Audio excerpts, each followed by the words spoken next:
जिन्होंने अपने लिए सत्ता देखी थी, जिन्होंने अपने लिए सुनहरे सपने देखे थे, उनको तो सत्ता मिली, पर जिन्होंने आजादी के सपने देखे उनको खून की होली खेलनी पड़ी, उनको अपने परिवारजनों को खोना पड़ा। यह दर्द आज कहीं ना कहीं हम सबके मन में है। और जिन्होंने भी उस सत्ता के हस्तांतरण को कहीं ना कहीं ये सोचकर आगे बढ़ाया कि मुझे इस विभाजन में अवसर दिख रहा था, इस विभाजन में अपना भविष्य दिख रहा था, उन्होंने करोड़ों भारतीयों के भविष्य के साथ खेलते हुए अपने भविष्य को सुरक्षित किया। जब 16 अगस्त 1946 को डायरेक्ट एक्शन डे के रूप में कलकत्ता की सड़कों में जो खूनी अध्याय हुआ, जिसने पूरे देश को सांप्रदायिक हिंसा में के आग में डालने का काम किया, लेकिन जो लोग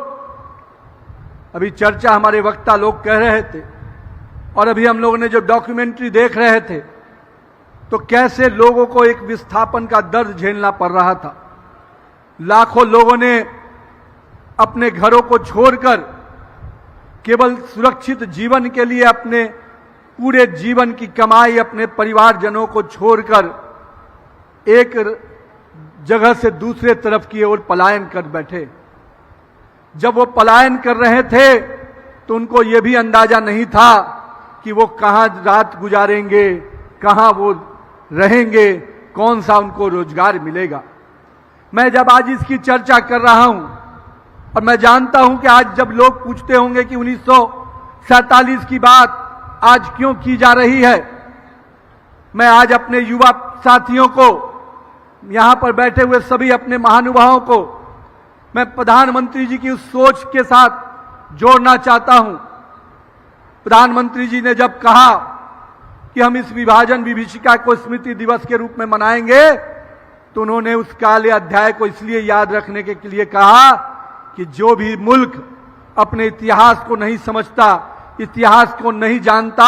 या इतिहास पे गर्व नहीं करता है, उसका भविष्य भी सुनहरा नहीं हो सकता है।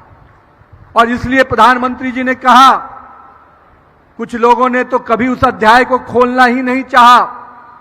कुछ लोगों ने तो उस पर मिट्टी डालकर उसको दफन करने का प्रयास किया, क्योंकि वह दफन इसलिए कर रहे थे कि उनकी सच्चाई जनता के सामने या आज की पीढ़ी के सामने नहीं आ जाए। आज बड़े बड़े वादे और बड़े बड़े शब्दों का प्रयोग करते हैं। मैं तो स्पष्ट रूप से आज